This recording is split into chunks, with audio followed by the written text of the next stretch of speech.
السلام عليكم ورحمة الله وبركاته. بسم الله الرحمن الرحيم. إلى حضرة النبي المصطفى رسول الله صلى الله عليه وسلم وإلى كافة الأنبياء والمرسلين ولجميع المسلمين والمسلمات والمؤمنين والمؤمنات وبالخصوص إلى روح الإمام الحافظ شمس الدين الشامي وإلى روح الإمام نجم الدين الغيطي وإلى روح الإمام أبي البركات الدردير وإلى روح الإمام السيد محمد بن علوي المالكي الحسني رحمهم الله تعالى. شيء لله لهم الفاتحة. أعوذ بالله من الشيطان الرجيم. بسم الله الرحمن الرحيم. الحمد لله رب العالمين الرحمن الرحيم مالك يوم الدين إياك نستعين صراط الذين أنعمت عليهم غير المغضوب عليهم ولا الضالين. آمين.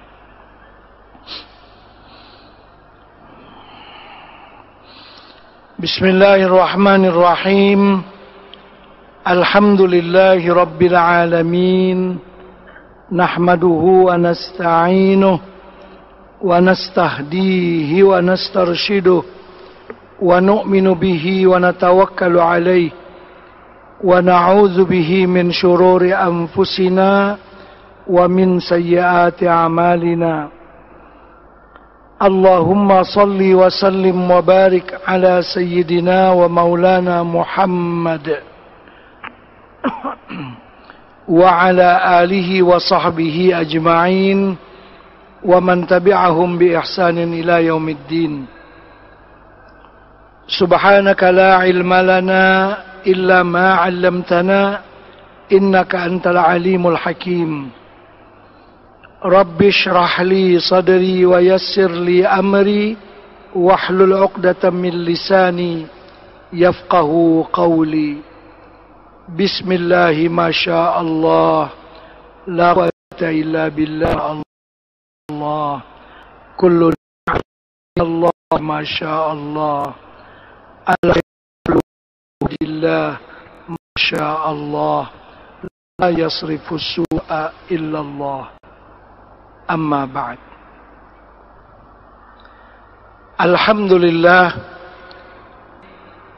sekali lagi kita bersama-sama berkesempatan ikuti pengajian kitab Al-Anwarul Bahiyah.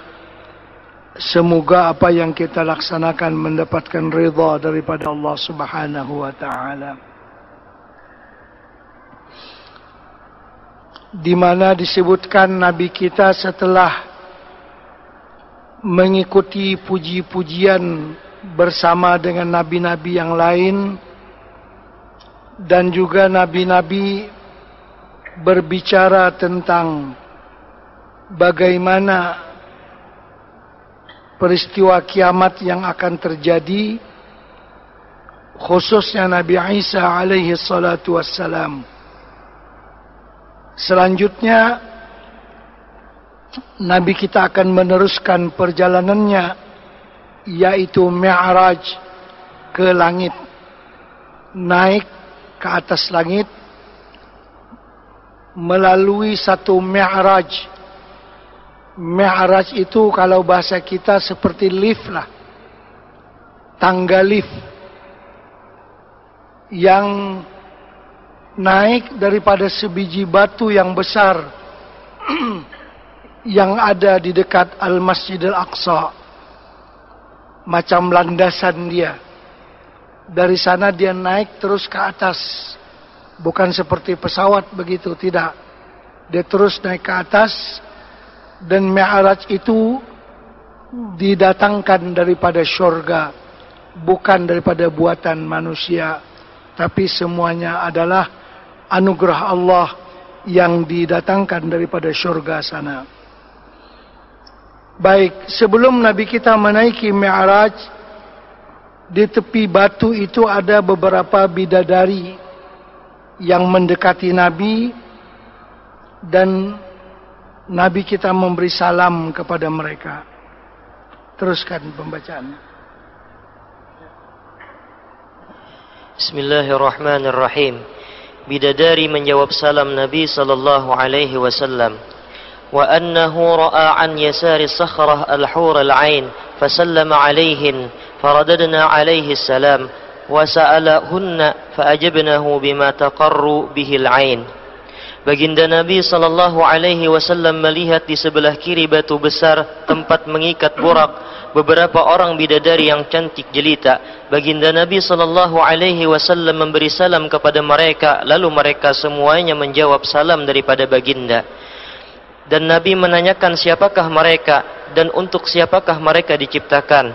Maka mereka menjawab dengan jawaban yang menyejukkan mata yang melihat dan menenangkan hati yang mengingat.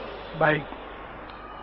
Selanjutnya 9 tingkat perjalanan Mi'raj. Mi'raj pertama, naik ke langit pertama. Indahnya tangga Mi'raj dari surga Firdaus. Penjaga langit pertama. Mantapnya pertahanan dan pengawalan di langit. Thumma utiya bil mi'raj alladhi ta'ruju alaihi arwahu bani Adam falam taral khalaiqu ahsana minhu lahu mirqatun min fiddatin wa mirqatun min dhahab wa huwa min jannatil firdaus munaddadun bil lu'lu an yaminihi malaikatun wa an yasarihi malaikah fasa'ida huwa wa Jibril hatta intahaya ila babin من أبواب السماء الدنيا يقال له باب الحفظة وعليه ملك يقال له إسماعيل وهو صاحب سماء الدنيا يسكن الهواء لم يصعد إلى السماء قط ولم يهبط إلى الأرض قط إلا يوم مات النبي صلى الله عليه وسلم وبين يديه 70,000 ملك مع كل ملك جند من الملائكة 70,000 ملك. Kemudian dibawakan kepada baginda Nabi sallallahu alaihi wasallam sebuah tangga Mi'raj seumpama tangga lift, yang melalui tangga itulah ruh anak-anak Adam dibawa naik ke langit. Tidak ada satu makhluk pun seindah dan sehebat Mi'raj itu. Pada Mi'raj itu terdapat anak tangga yang diperbuat dari perak dan anak tangga yang diperbuat daripada emas. Tangga Mi'raj itu dibawa turun ke bumi pada malam itu dari surga Firdaus, diletakkan pada batu besar. Tangga Mi'raj itu dihiasi dengan butir-butir mutiara cantik. Di sebelah kiri dan kanan Mi'raj itu ada para malaikat yang mengawal. Maka mulailah baginda Nabi dan malaikat Jibril menaiki tangga Mi'raj yang bergerak membawa keduanya, sehinggalah baginda Nabi dan Jibril sampai di hadapan salah satu pintu langit yang pertama. Pintu langit itu disebut Babul Hafazah, pintu gerbang kawalan. Malaikat Ismail ditugaskan mengawal pintu tersebut. Dia adalah malaikat pengawal langit dunia, langit yang paling dekat dengan dunia. Ia mengawal di ruang udara. Tidak pernah dia naik ke langit dan juga tidak pernah dia turun ke bumi, melainkan sekali saja, yaitu pada hari wafatnya baginda Nabi Muhammad sallallahu alaihi wasallam. Dan berada bersama dengan malaikat Ismail ini 70.000 malaikat, dan bersama dengan tiap-tiap malaikat itu pula 70.000 bala tentara yang terdiri dari kalangan para malaikat juga. Jadi di sini ada 9 Mi'raj. Ada 9 tingkatan yang Nabi kita naik. Langit ada 7. Setelah langit ada Sidratul Muntaha, ada Al-Mustawa. Jadi semuanya 7 ditambah 2 menjadi 9. Jadi yang pertama Nabi kita naik daripada sebiji batu besar yang ada di tepi Baitul Maqdis dengan tangga lift tadi, terus naik ke atas langit sampai kepada satpam langit yang pertama. Berapakah jauhnya antara bumi dengan langit yang pertama? Wallahu alam, kita tidak mengetahui akan dia. Tetapi sangatlah jauh, tidak dapat dihitung dengan hitung. merupakan mukjizat, merupakan sesuatu yang luar biasa yang dianugerahkan oleh Allah Subhanahu wa taala untuk Nabi kita Muhammad sallallahu alaihi wasallam. Dengan kecepatan yang bagaimana, itu semuanya kita serahkan ilmunya kepada Allah Subhanahu wa taala, tapi kita percaya seperti apa yang disebutkan dalam ayat-ayat Al-Qur'an dan hadis-hadis baginda Rasulullah sallallahu alaihi wasallam. Dengan kecepatan yang luar biasa, Nabi kita sampai kepada pengawal langit. Dipanggil malaikat hafazah ini satpam langit. Langit adalah berpintu-pintu. Ada beberapa pintu untuk dia. Dan langit itu dikawal secara rapi oleh para malaikat. Tidak sembarangan. Nanti kita akan lihat bagaimana security yang ada di langit. Kawalan keselamatan dijaga dengan disiplin oleh malaikat yang ditugaskan oleh Allah Subhanahu wa taala. Jadi ketika sampai kepada satpam langit yang pertama, di sana ada malaikat yang bernama Ismail. Dia sebagai satpam kepada langit yang pertama. Satpam pertama, belum lagi satpam yang kedua untuk menjaga pintu langit. Dia cuma mengawal di kawasan yang berdekatan dengan pintu langit tersebut. Dan malaikat Ismail itu dikatakan tidak pernah naik ke atas dan tidak pernah turun, kecuali sekali saja dia turun sewaktu Nabi kita meninggal dunia, menghadiri salat jenazah Nabi kita Muhammad sallallahu alaihi wasallam. Selain daripada waktu itu, malaikatnya hanya berada di tempat kawalan yang kita sebutkan tadi. Terus. فاستفتح جبريل باب السماء قيل من هذا قال جبريل قيل ومن معك قال محمد قيل وقد أرسل إليه وفي رواية بعث إليه قال نعم قيل مرحبا به أهلا حياه الله من أخ ومن خليفة فنعم الأخ ونعم الخليفة ونعم المجيء جاء ففتح لهما. Maka Jibril meminta izin agar dibuka pintu langit yang pertama. Lalu dikatakan kepada Jibril, siapakah yang sedang meminta izin ini? Jibril berkata, saya adalah Jibril. Lalu ditanya pula, siapakah yang bersama dengan kamu? Jibril berkata, bersama saya adalah Nabi Muhammad. Ditanya pula, adakah ia diutuskan untuk naik ke langit ini?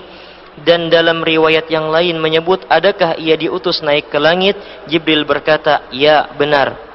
Lalu disambutlah baginda Nabi sallallahu alaihi wasallam dengan ungkapan, selamat datang menjadi keluarga. Semoga Allah memuliakan Nabi sebagai saudara dan sebagai khalifah. Maka sebaik-baik saudara dan sebaik-baik khalifah dan sebaik-baik orang yang datang adalah baginda Nabi sallallahu alaihi wasallam.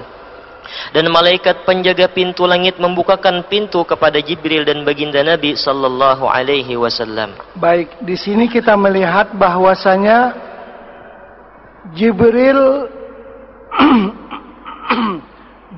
walaupun sebagai ketua malaikat, dia mesti melalui prosedur yang benar untuk masuk ke pintu langit. Ini kan langit yang pertama, begitu prosedurnya. Yang kedua juga sama, yang ketiga juga sama, sampai yang ketujuh. Jibril perlu meminta izin daripada pengawal ataupun penjaga langit tersebut. Walaupun siapapun di kalangan malaikat mengenali Jibril, karena Jibril adalah penghulu kepada segala malaikat. Namun begitulah disiplin yang ada di atas langit. Tidak boleh sembarangan orang masuk ataupun keluar dari pintu langit kecuali dengan keizinan, kecuali mengikut prosedur yang benar. Karena itu langit terjaga dengan baik.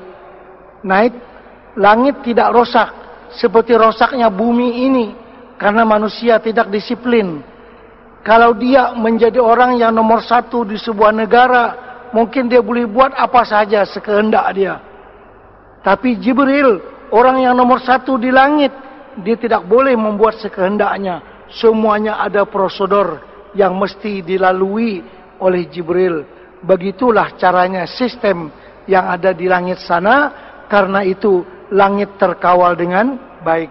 Seperti apa yang kita baca sebentar tadi. Terus. Bertemu Nabi Adam alaihi salam di langit pertama. Tinggi Nabi Adam alaihi salam 60 hasta, kurang lebih 2880 cm. Besar badan penghuni syurga seperti besar badan Nabi Adam alaihi salam. Perihal Nabi Adam alaihi salam dan zuriatnya. Baik, di langit yang pertama Nabi kita bertemu dengan Nabi Adam. Nabi Adam seperti besar badannya sewaktu diciptakan oleh Allah. Berapa tingginya Nabi Adam? Nabi Adam tingginya 60 hasta. Satu hasta itu dalam perhitungan standar sekarang yaitu 48 cm. Ini satu hasta nih. Satu hasta 48 cm. Itu ukuran standar. Kita kan ada hasta yang panjang, ada yang pendek ya. Tapi yang standar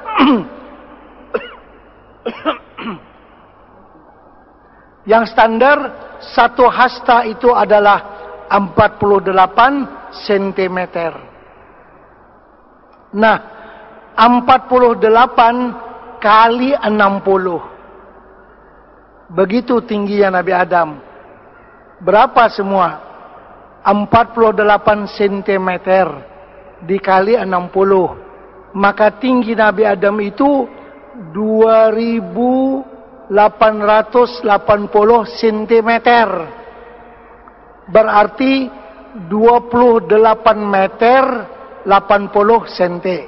Nah, itu dia. Jadi tulisannya tuh mungkin agak tersalah sedikit ya. Betulkan. Sekali saya ulangi. Tinggi Nabi Adam itu 28 meter, 80 cm. Nah, hampir 29 meter. Mungkin kalau masuk masjid ini nggak cukup di atas itu ya. 28 meter lebih. Anggaplah 29 meter. Itu ketinggian Nabi Adam pada ukurannya yang asal. Dan lebar Nabi Adam sebanyak 7 hasta. Bukan kecil, macam ini tinggi sampai 28 meter. Dia cocok dengan lebarnya. Lebarnya itu 7 hasta. Sekitar 3 meter setengah. Lebar. 3 meter setengah. Tingginya 29 meter. Itu adalah Nabi Adam pada awal ciptaannya. Kemudian kita ini semua nanti dalam surga ukuran badan kita sama dengan ukuran badan Nabi Adam. Besar artinya. Nyaman aja anak makan berapa kawah aja kawah. Awak ganal. Itu disebutkan dalam hadis Rasulullah sallallahu alaihi wasallam. Jadi ukuran penghuni syurga sama dengan ukuran badan Nabi Adam alaihi salatu wassalam. Terus. فلما خلص فإذا فيها آدم عليه السلام وهو أبو البشر كهيئته يوم خلقه الله تعالى على صورته تعرض عليه أرواح الأنبياء وذريته المؤمنين فيقول روح طيبة ونفس طيبة اجعلوها في عليين ثم تعرض عليه أرواح ذريته الكفار فيقول روح خبيثة ونفس خبيثة اجعلوها في سجين. Setelah baginda Nabi sallallahu alaihi wasallam dan Jibril berada di langit pertama, lalu mereka bertemu dengan Nabi Adam alaihi salam. Nabi Adam adalah bapa bagi sekalian manusia. Keadaannya seperti bentuknya pada hari Allah menjadikannya. Kepada Nabi Adam diperlihatkan ruh-ruh para nabi dan zuriatnya yang beriman. Nabi Adam berkata, ruh yang baik dan jiwa yang baik, tempatkanlah mereka dalam syurga Illiyin. Kemudian diperlihatkan kepada Nabi Adam ruh-ruh zuriyatnya yang kafir. Maka Nabi Adam berkata, ruh yang jahat dan jiwa yang jahat, tempatkanlah mereka di dalam neraka Sijjin. Artinya Nabi Adam itu apabila melihat ke sebelah kanan, dia akan melihat zuriatnya yang baik-baik. Kalau melihat ke sebelah kiri, akan melihat zuriatnya yang jahat-jahat ataupun yang tidak baik, yang berdosa, yang kafir. Jadi kalau beliau menoleh ke sebelah kanan, dia rasa gembira karena melihat daripada zuriatnya orang-orang yang akan masuk ke dalam syurga. Di sebelah kirinya zuriatnya yang akan masuk ke dalam api neraka. Terus ورأى عن يمينه أسودة وبابا يخرج منه ريح طيبة وعن شماله أسودة وبابا يخرج منه ريح خبيثة منتنة فإذا نظر قبل يمينه ضحك واستبشر وإذا نظر قبل شماله حزن وبكى فسلم عليه النبي صلى الله عليه وسلم فرد عليه السلام ثم قال مرحبا بابن الصالح والنبي الصالح فقال النبي صلى الله عليه وسلم من هذا يا جبريل. Nabi Adam alaihi salam melihat sebelah kanannya satu kumpulan hitam, sekumpulan manusia yang ramai, dan melihat sebuah pintu yang mengeluarkan bau yang harum semerbak. Dan Nabi Adam melihat di sebelah kirinya satu kumpulan hitam, sekumpulan manusia yang ramai, dan melihat satu pintu yang terkeluar dari pintu itu bau yang busuk meloyakan. Apabila Nabi Adam alaihi salam melihat sebelah kanannya, ia tertawa dan gembira, dan apabila ia melihat sebelah kirinya, ia sedih dan menangis. Baginda Nabi sallallahu alaihi wasallam memberi salam kepada Nabi Adam. Salam itu disambut dengan gembiranya oleh Nabi Adam seraya mengucapkan, selamat datang buat anakku yang saleh dan seorang nabi yang saleh. Maka baginda Nabi sallallahu alaihi wasallam bertanya kepada Jibril, siapakah lelaki ini wahai Jibril? Qala hadza abuka Adam wa hadhihi al-aswidah nasamu nabbanihi fa ahlul yamini minhum ahlul jannah wa ahlul shimali minhum ahlun nar fa idza nazara qibala yaminihi dhahika wastabshara wa idza nazara qibala shimalihi baka wa hazina wa hadha al-bab alladhi an yaminihi babul jannah idza nazara man yadkhuluhu min dhurriyyatihi dhahika wastabshara wal bab alladhi an shimalihi babu jahannam idza nazara man yadkhuluhu min dhurriyyatihi baka wa hazina. Jibril berkata, inilah bapakmu Nabi Adam. Sedangkan kumpulan hitam itu adalah zuriat keturunannya. Kumpulan sebelah kanan adalah penghuni syurga, sedangkan sebelah kirinya pula ahli neraka. Maka apabila Nabi Adam memandang di sebelah kanannya, ia ketawa dan gembira, dan apabila ia melihat sebelah kirinya, maka ia menangis dan sedih. Dan pintu sebelah kanannya adalah pintu syurga. Apabila ia melihat orang yang masuk ke dalam pintu syurga, maka ia ketawa dan gembira. Dan pintu sebelah kirinya adalah pintu neraka Jahannam. Apabila Nabi Adam alaihi salam melihat orang memasukinya dari zuriatnya, maka ia menangis dan sedih. Baik, itu jelas kepada kita. Terus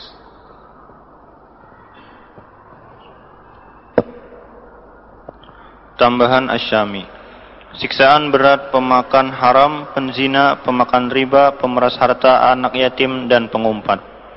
Summa madha sallallahu alaihi wasallam hunaihatan fa idza huwa bi akhwinatin 'alaiha lahmun musyarrahun laisa yaqrubuhu ahadun wa idza bi akhwinatin 'alaiha lahmun qad arwaha wa antana indahu nasun yaquluna minha faqala ya Jibril man haula qala haula'i min ummatika yatrukuna al-halal wa ya'tuna al-haram wa fi lafzin fa idza aqwamun 'ala ma'idatin 'alaiha lahmun mashwiyun ka ahsani ma ru'iya min al-lahm wa idza hawlahu jiyafun faj'alu yuqbiluna 'ala al-jiyaf ya'kuluna minha wa yad'una al-lahma faqala man haula'i ya Jibril qala haula'i az-zunatu yahilluna ma harrama Allahu 'alaihim wa yatrukuna ma ahallallahu lahum. Imam Asy-Syami menambahkan, kemudian baginda Nabi meneruskan perjalanan beberapa detik yang berlalu. Tiba-tiba baginda melihat satu hidangan yang berisikan daging yang lezat. tetapi tidak ada seorang pun yang mendekati hidangan tersebut, dan terhidang pula hidangan yang menjijikkan, berbau busuk, namun ramai manusia yang memakannya dengan lahap pula. Lalu baginda berkata, "Wahai Jibril, siapakah mereka ini?" Jibril berkata, "Mereka ini adalah dari kalangan umatmu yang meninggalkan yang halal dan gemar mencari yang haram." Dan dalam lafaz yang lain disebutkan, maka tiba-tiba baginda bertemu satu kaum yang menghadapi hidangan yang di dalamnya ada daging bakar yang lezat lagi sedap, dan ada juga di kelilingnya terdapat bangkai yang berbau busuk. Namun anehnya kaum itu berselera memakan daging bangkai berbau busuk, dan mereka tidak pun memakan daging yang segar. Baginda Nabi berkata, "Siapakah mereka ini, wahai Jibril?" Jibril berkata, "Kaum itu adalah ahli zina. Mereka menghalalkan yang diharamkan oleh Allah atas mereka, dan membiarkan istri mereka yang dihalalkan Allah kepada mereka." Baik, saya kira itu jelas kepada kita dan juga telah dipertontonkan kepada Nabi sewaktu di perjalanan dengan Burak juga ada seumpama itu sudah dipertontonkan. Ya, kita teruskan saja. Summa madahu naihatan fa idza huwa bi aqwamin butunuhum amsalul buyut fiha al hayyatu tura min khariji butunihim kullama nahada ahaduhum kharra yaqulu Allahumma la tuqimis sa'ah wa hum ala sabilati ali fir'aun fataji'u sabilatu fatata'uhum wa sami'tuhum yadijjuna ila Allah ta'ala faqala ya Jibril man haula qala haula'i min ummatika alladzina ya'kuluna ar-riba la yaqumuna illa kama yaqumu alladzi yatakhabbathu syaitanu minal mas. Kemudian berlalu baginda Nabi dalam masa yang sebentar, maka tiba-tiba baginda mendapati satu kaum yang perut mereka itu sebesar rumah yang penuh dengan ular-ular berbisa yang boleh dilihat dari sebelah luar perut mereka yang besar itu.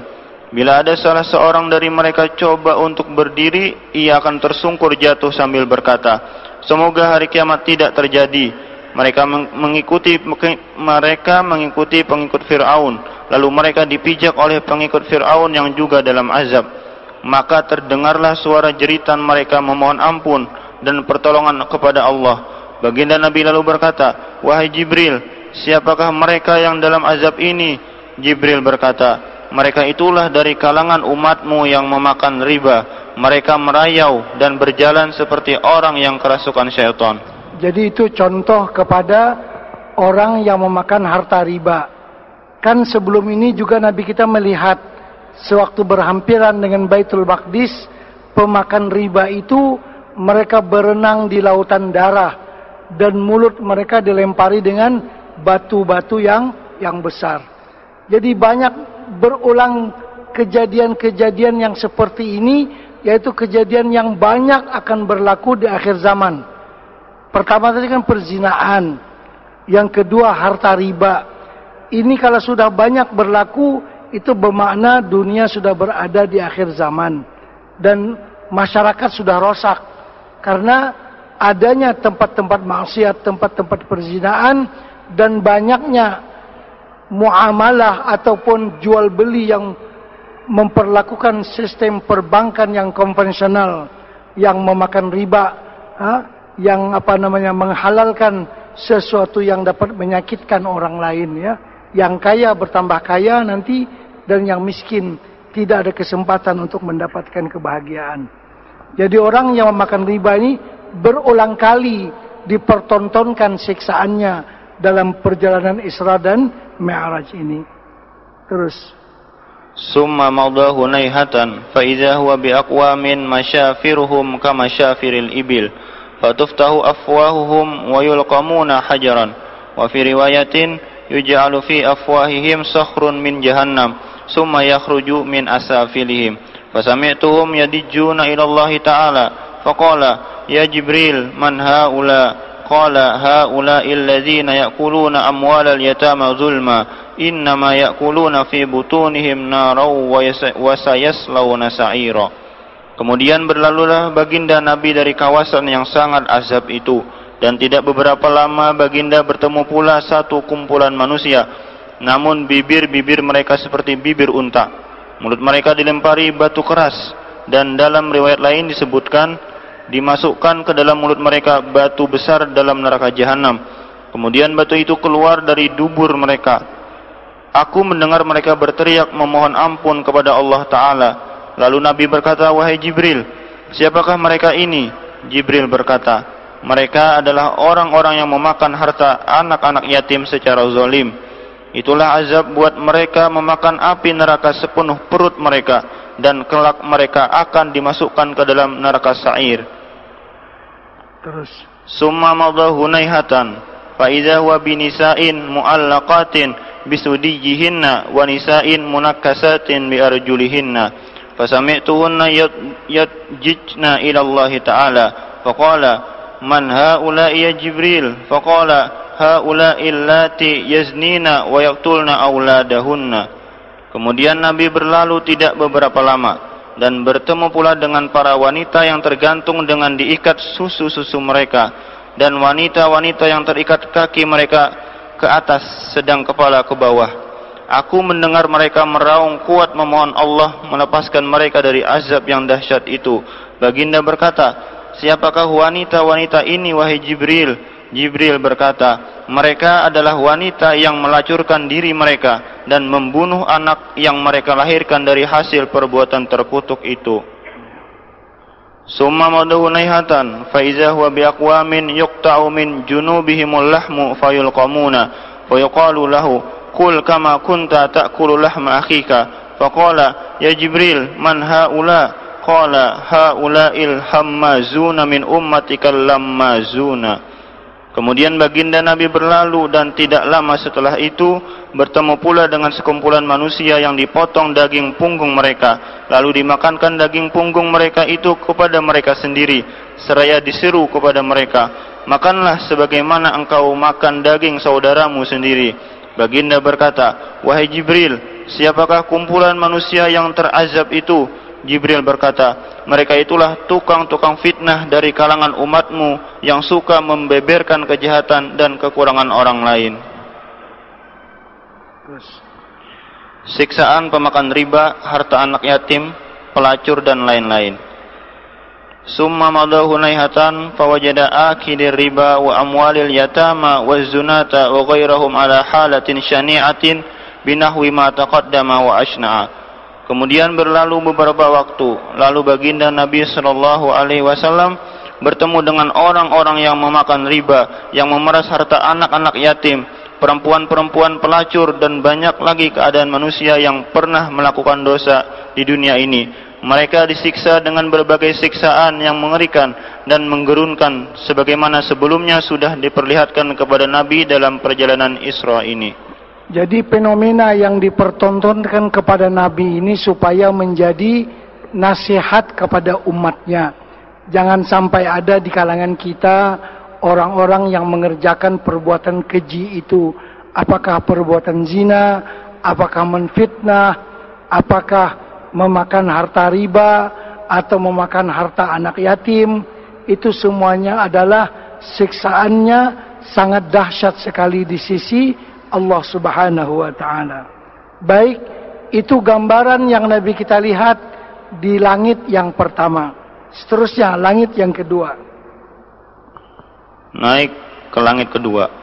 Pertemuan dengan Nabi Isa dan Nabi Yahya alaihi wassalam. Kedua-duanya sebaya dan hampir serupa. Summa sa'ida ila sama'i saniyah fastaftaha Jibril faqila man haza qala Jibril qila wa man maka qala Muhammadun qila aw qad ursila ilaihi qala na'am qila marhaban bihi wa ahlan hayyahu Allah min akhin wa min khalifatin fa ni'mal akhu wa ni'mal khalifah wa ni'mal maji'u jaa fa futiha lahuma. Kemudian baginda Nabi naik pula ke langit yang kedua, lalu Jibril meminta izin kepada malaikat yang menjaganya. Jibril ditanya, siapakah yang meminta izin ini? Ia berkata, saya Jibril. Ditanya lagi, siapakah yang bersamamu itu? Jibril berkata, bersama saya adalah Muhammad, pesuruh Allah di bumi. Ditanya lagi, adakah ia diperintahkan datang ke sini? Jibril berkata, benar, ia diperintahkan menghadap Allah. Lalu disambutlah dengan ungkapan, Selamat datang ke langit kedua. Semoga dimuliakan Allah sebagai saudara dan sebagai pemimpin, sebaik-baik saudara dan pemimpin, dan sebaik-baik orang yang datang. Maka gerbang langit kedua pun terbuka untuk Jibril dan baginda Nabi sallallahu alaihi wasallam. Jadi begitu prosedur pada setiap langit ya. Jibril mesti meminta izin sebelum masuk setiap pintu langit, baik pintu yang pertama atau pintu yang kedua dan seterusnya. Jibril mesti meminta izin daripada Allah, daripada penjaga langit tersebut. Terus. Falamma khalasa izwa bibnayil khalat Isa bin Maryam wa Yahya bin Zakaria, syabihun ahaduhuma bisahibihi bisiyabihima wa sya'rihima, wa ma'ahuma nafarun min qaumihima, wa idza Isa ja'dun marbu'un yamilu ilal humrati wal bayad, sabtur ra'si ka'annama kharaja min dimasin ay hammamin, syabbahu bi Urwata bin Mas'udin as-Saqafi. Fasallama alaihi man nabiyyu sallallahu alaihi wasallam, faradda alaihi salam, summa qala marhaban bil akhi salih wan nabiyyi salih wa da'awa lahu bi khairin. Maka tatkala Jibril dan baginda Nabi sallallahu alaihi wasallam melepasi langit kedua, mereka bertemu dengan dua anak saudara lelaki dari saudara perempuan, yaitulah Nabi Isa bin Maryam dan Nabi Yahya bin Zakaria, ibu Nabi Yahya kakak kepada Siti Maryam. Jadi begini, Siti Maryam adalah ibu kepada Nabi Isa alaihi salatu wassalam. Siti Maryam adalah adik kepada istri Nabi Zakaria. Nabi Zakaria ayah kepada Nabi Yahya, Yahya bin Zakaria. Artinya Siti Maryam itu adalah ipar kepada Nabi Zakaria alaihi salatu wassalam. Jadi ibu kepada Nabi Yahya, dua beradik dengan Siti Maryam. Artinya Nabi Isa dengan Nabi Yahya adalah sepupu, karena ibu mereka dua orang yang bersaudara. Dan Nabi Isa dengan Nabi Yahya ini rupa mereka kurang lebih, pakaian mereka kurang lebih seperti anak kembar begitu kelihatannya antara Nabi Isa dengan Nabi Yahya alaihi wassalatu wassalam. Terus Nabi mereka sebaya dan hampir serupa.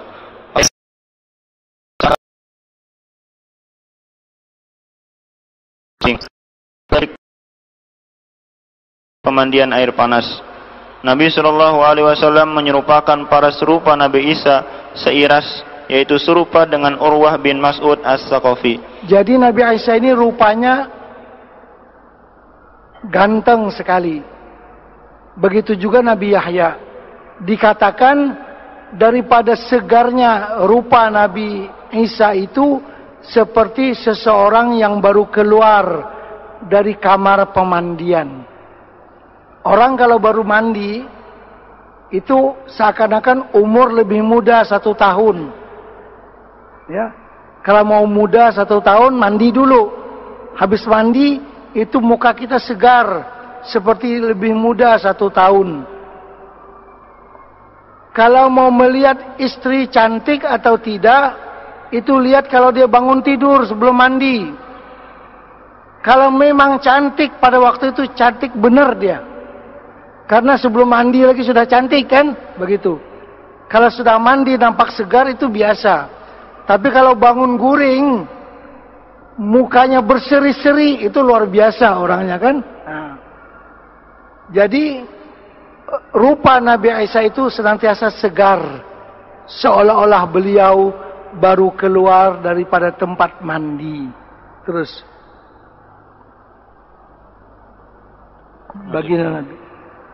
Baginda Nabi sallallahu alaihi wasallam memberi salam kepada Nabi Isa dan Nabi Yahya.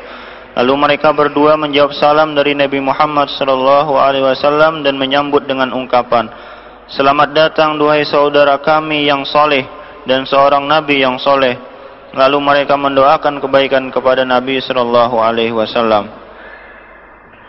Mi'raj ketiga, naik ke langit ketiga, bertemu dengan Nabi Yusuf alaihi salam. Summa sa'ida ila sama'i sadisah fastaftaha Jibril. Qila wa man hadza? Qala Jibrilu. Qila wa man ma'aka? Qala Muhammadun.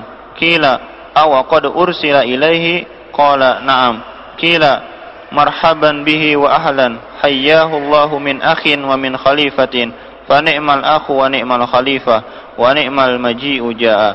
Fafutiha lahuma falamma khalasa idza huwa bi Yusuf wa ma'ahu nafarun min qaumihi fasallama alaihi faradda alaihi salam summa qala marhaban bil akhi salih wan nabiyyi salih wa da'a lahu bi khairin wa idza huwa qad utiya syatral husni wa fi riwayatin ahsana ma khalaqallah qad faddala an-nasa bil husni kal qamari lailatal badri ala sairil kawakib. Qala man hadza ya Jibril? Qala akhuka Yusuf. Kemudian baginda Nabi naik pula ke langit ketiga. Jibril meminta izin untuk masuk, lalu ditanya, siapakah yang mau masuk ini? Jibril berkata, saya Jibril. Lalu ditanya, siapakah yang bersama denganmu? Jibril berkata, Nabi Muhammad bersamaku. Ditanya lagi, adakah diutuskan untuk dia datang ke sini? Jibril berkata, ya, diutuskan untuk ia datang. Lalu disambut dengan meriah, selamat datang, semoga dimuliakan Allah sebagai seorang saudara dan pemimpin, sebaik-baik saudara dan sebaik-baik pemimpin, dan sebaik-baik orang yang datang. Maka terbukalah pintu langit menyambut kedatangan Jibril dan baginda Nabi sallallahu alaihi wasallam. Setelah keduanya masuk, maka bertemulah mereka dengan Nabi Yusuf dan pengikutnya. Nabi sallallahu alaihi wasallam memberi salam kepada Nabi Yusuf. Lalu disambutlah salam baginda oleh Nabi Yusuf alaihissalam. Nabi Yusuf berkata, selamat datang saudara yang soleh dan seorang Nabi yang soleh. Dan beliau mendoakan kebaikan kepada baginda Nabi sallallahu alaihi wasallam. Nabi Yusuf rupa parasnya cantik. Ia telah cantik atau ganteng, ya kan, cantik. Sabar. Terus. Ia telah diberikan separuh kecantikan. Dalam satu riwayat menyebutkan Nabi Yusuf secantik-cantik makhluk yang dijadikan oleh Allah. Dia paling cantik dibandingkan dengan manusia yang lain. Diumpamakan kecantikan Nabi Yusuf itu laksana bulan purnama yang bercahaya pada malam bulan penuh, mengungguli cahaya bintang-bintang yang lain. Nabi berkata, siapakah yang cantik rupawan ini wahai Jibril? Jibril berkata, dia adalah saudaramu Nabi Yusuf. Baik, di langit yang ketiga tadi Nabi kita bertemu dengan Nabi Yusuf alaihi salatu wassalam. Dikatakan Nabi Yusuf diberikan separuh kecantikan. Bahkan dikatakan manusia yang paling cantik laki-laki adalah Nabi Yusuf alaihi salatu wassalam.